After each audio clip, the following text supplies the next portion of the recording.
무당에 의해 뒤바뀐 팔자. 전라도 끝자락 바닷바람에 소금기가 묻어나는 외딴 마을에 김생이라 불리는 총각이 살았습니다.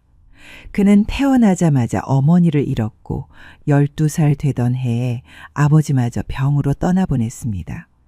그 뒤로는 마을 양반댁에 품팔이와 머슴살이를 전전하며 살아갔죠. 옷이라 해봤자 헌 무명옷 한 벌, 신이라 해봤자 다 해진 집신뿐이었고 하루 한 끼도 겨우 때우기 일쑤였습니다. 마을 어귀의 아이들이 그를 놀릴 때면 그는 말없이 웃었고 어른들이 하대해도 고개만 끄덕였기에 사람들은 그를 조용한 김생이라 불렀습니다. 그는 말이 적었고 바라는 것도 없었습니다. 동냥으로 연명하는 거지에게는 미움을 나누었고 비 오는 날이면 늙은 노파의 짐을 대신 들어주었지만 그것조차 별 의미를 두지 않았습니다. 그냥 제 마음 내키는 대로 살아갈 뿐이었습니다. 그리하여 뒷산에서 약초를 캐던 노파가 이따금 그를 지켜보며 중얼거리곤 했습니다. 저 아이는 행색과는 다르게 마음에 때가 없어. 사는 게 참 허우롭구먼. 바람처럼 왔다 바람처럼 가겠지. 그러던 어느 봄날 장터였습니다. 해가 기울 무렵 사람들로 북적이는 장터 안쪽에서 허리가 거의 반쯤 접힌 노무당 하나가 김생의 앞을 가로막으며 말했습니다. 내 복은 이 나라에는 없어. 아무리 찾아도 없어. 그러니 더 늙어서 못 움직이기 전에 바다를 건너야만 할 것이야. 그곳에 가야지만 비로소 내 운이 피니까 말이야. 그러더니 그녀는 조용히 품 안에서 누렇게 바른 삼배에 쌓인 무언가를 꺼내 보였습니다. 그것은 오래된 부적과 염주 그리고 뼈조각 같은 것이 함께 묶인 작은 주머니였죠. 한데 그 복을 그냥 얻나? 그저 얻으려는 것 자체가 도둑놈 심보지.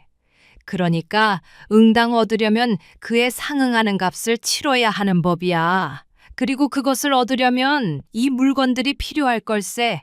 귀물의 기운을 흐트리고 사람의 숨결을 붙들어두는 물건이지. 보통 사람에게는 쓸데없지만 자네에겐 반드시 필요할 거야. 김생은 의아한 눈빛으로 물었습니다. 그걸 어찌 쓰는 겁니까? 무당은 짧게 웃으며 말했습니다. 저절로 알게 될 것이네. 허나 그냥 줄 수는 없는 법. 이건 내 스승이 남긴 마지막 물건이니 말이야. 그러니 이렇게 하는 게 어떻겠나? 자네가 이것을 단량으로 사가는 걸로 말일세. 김생은 놀라 눈을 크게 떴습니다. 단량이라면 자신이 평생 머슴살이로 모은 돈 거의 전부였기 때문이었습니다. 손가락 끝이 주머니를 망설임 없이 매만졌다가 다시 놓기를 여러 번. 결국 그는 조용히 고개를 끄덕이며 자신의 품에서 5냥을 꺼냈습니다. 참말로 이것이면 제가 복을 얻을 수 있단 말씀이십니까? 무당은 말없이 그것을 봤더니 조심스레 고개를 끄덕였습니다. 염주와 부적은 대충 사용법을 알게 될 터이니 내 말하지 않겠네. 대신 그 뼈조각은 영험하신 무학대사의 유골함에서 발견된 것으로 혀를 뚫어주기만 하면 죽어가는 사람도 되살릴 수 있는 신기한 물건이라네? 꼭 명심하길 바라네? 집으로 돌아온 그에게 하인들은 사기당했다며 멍청하게 평생 모은 돈을 삼배 주머니와 바꿔왔다며 놀렸습니다. 하지만 천성이 워낙 착한 김생은 믿지 않았습니다. 절대 그럴 리 없다 생각했죠. 이른 새벽 김생은 아무에게도 말하지 않고 조용히 짐을 쌌습니다. 그러고는 무작정 배를 타러 출발했습니다. 그날따라 바닷가엔 안개가 짙게 끼어 수평선이 보이지 않았습니다. 그는 바위에 앉아 오래도록 바다를 바라보며 중얼거렸습니다. 진짜 내 복이 저기 있는 것일까? 마침 포구에선 어선을 손보던 사공이 김생을 보고 물었습니다. 총각, 어디 멀리 가는가 보. 예, 바다 건너 복을 찾으러 갑니다. 난데없이 복이라니? 저기 저 바다 건너면 누가 숟가락으로 복을 떠먹여준다 하던가. 김생은 쓴웃음을 지은 뒤 배에 올라탔습니다. 곧이어 배가 출발하고 거센 바람과 파도에 온몸이 흔들리는 걸 느낀 김생의 가슴은 벅차올랐습니다. 마치 찢어지게 가난한 삶과 엉터버린 팔자가 모두 파도 아래로 가라앉는 듯 했습니다. 배에서 내린 뒤 며칠 길을 걸어 도착한 고을은 제법 큰 장이 서는 곳이었습니다. 북소리, 방울소리, 소리꾼의 구음이 넘치고 아이들이 떡을 물고 웃으며 뛰어다니는 활기찬 곳이었습니다. 그러나 김생의 발길은 어느 순간 조용한 골목 끝에 멈춰섰습니다. 오래되어 빛바랜 기와가 고요히 앉은 한 대감집이었습니다. 문 앞에는 늙은 하인이 빗자루를 들고 마당을 쓸고 있었습니다. 김생은 인사했습니다. 낯선 나그네입니다. 하룻밤 묵을 수 있을까요? 하인은 그를 한참 보더니 말했죠. 주인 어른께 여쭈어 보겠습니다. 하룻밤쯤은 재워주시겠지요. 사연이 있어 떠도는 사람처럼 보이니까 말입니다. 곧이어 들어오라는 허락이 떨어졌고 김생은 대문 안으로 성큼 들어섰습니다. 내부도 외관만큼 번듯했지만 왠지 모를 묘한 기운이 감돌았습니다. 마루 끝에는 묵은 먼지가 내려앉아 있었고 벽에는 낡은 부적들이 군데군데 붙어 있었습니다.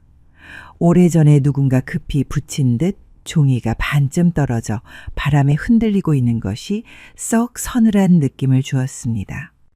허락을 받아 안으로 들어간 김생의 저녁상엔 나물 몇 가지와 두부, 맑은 장국이 올라왔습니다. 오랜만에 속을 든든히 채워서였을까. 갑자기 배가 아파진 그는 뒷간에 가려 일어났습니다. 그리고 마당을 가로질러 가다가 하인들의 수군거림을 듣고 말았죠. 아씨께서 한 달째 병석에 계시다더라. 날이 갈수록 야위시고 말이야. 그래, 나도 들었어. 밤마다 누가 목을 누르는 듯한 소리가 들린다더군. 끙끙 앓고 숨도 제대로 못 쉰다지. 의원들도 여러 명 와봤다더구먼. 그런데 다 소를 들었다지 뭐냐? 그럼 정말 귀신이 들린 걸까? 귀신이 아니면 뭔 일이겠노? 이 집 밤 되면 공기가 확 바뀌는 거 못 느꼈나? 뒷간에 다녀와 자리에 누운 김생은 낯선 집, 낯선 기운에 뒤척이며 좀처럼 잠을 이루지 못했습니다. 시간이 흘러 달이 뉘엿뉘엿 산속으로 숨으려 할 때 저 멀리 안채에서 기이한 신음소리가 들려왔습니다. 처음엔 바람 소리인 줄 알았습니다. 하지만 점점 사람의 목소리로 변해갔고 답답하고 눌린 숨소리, 목을 죄는 듯한 헐떡임이 들려왔습니다. 이 밤중에 누구의 숨소리지? 정말 사람이 맞긴 한 건가? 그는 자리에서 일어나 슬그머니 안채로 발걸음을 옮겼습니다. 발걸음을 옮기며 그는 마음을 다잡았습니다. 단순한 환청일 수도 있었지만 만일 누군가가 위태롭다면 그냥 지나칠 수는 없는 노릇이었습니다. 안채 가까이 다가가자 창호 너머로 비치는 그림자 하나가 보였습니다. 여인의 모습이었습니다. 뭔가를 짓눌린 듯 허우적거리는 형체, 그리고 그 위에는 또 다른 그림자, 사람의 형체 같지만 분명히 이승의 것이 아닌 무언가가 그녀의 목을 누르고 있었습니다. 김생은 주저하지 않았습니다. 부엌으로 달려가 장작개비 하나를 집어들고 두 손으로 움켜쥔 다음 안채 문을 박차고 들어가 소리쳤습니다. 그만하시오. 무슨 정체든 사람을 해치는 짓은 용납하지 않소. 검은 그림자가 흰 살결의 고운 옷을 입은 한 여인의 목을 조르고 있는 것이 눈에 들어왔습니다. 김생은 귀신의 형체를 본 순간 무당이 건넸던 말들이 불현듯 머릿속을 스쳤고 그는 무언가에 이끌리듯 주머니에서 염주를 꺼냈습니다. 그리고 그것을 장작개비 끝에 걸치듯 묶었죠. 그러고는 있는 힘껏 귀신을 향해 휘둘렀습니다. 염주가 부딪히는 순간 귀신은 퍽 하는 소리와 함께 공중으로 튕겨오르듯 날아갔고 안채 문을 넘어 마당까지 밀려났습니다. 귀신의 형체는 흩날리는 먼지처럼 사방으로 퍼지며 사라져가는 듯 보였습니다. 김생은 곧바로 대문 문지방에 남겨둔 부적을 꺼내 붙였습니다.